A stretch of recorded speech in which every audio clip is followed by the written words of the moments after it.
আজকে আমরা দেখব ষষ্ঠ শ্রেণীর ইংলিশ বইয়ের 5.8 এ যে কাজটা রয়েছে তো তোমরা এই কাজটা কিভাবে করবে। তো এখানে যে discuss the following questions in groups and then share your answers with the class.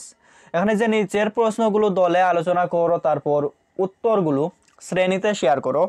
এখানে যে what are the household chores you usually do, তারপর আরেকটা প্রশ্ন রয়েছে এখানে what else can you do, তারপর আরো একটা রয়েছে এখানে যে do you think there should be specific household chores for boys and girls, if yes why।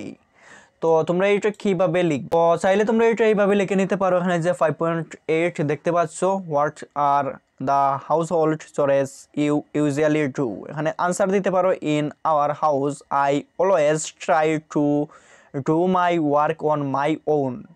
I wash my clothes and clean my plates after meals.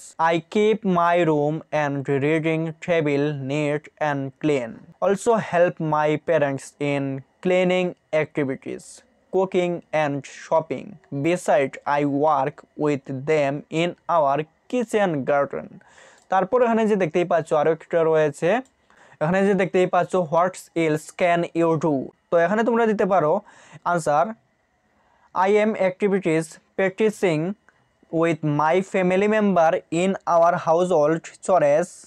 I am ready to do any other activity to make my family happy.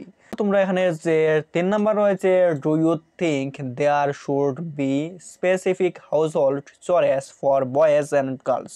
তো এখানে answer তোমরা এটা দিতে পারো যে no I don't think so, we should not make any difference between boys and girls, it can hinder sound development of the family members. তো চাইলে তোমরা এটা এইভাবে লিখে নিতে পারো 5.8 এর কাজটা।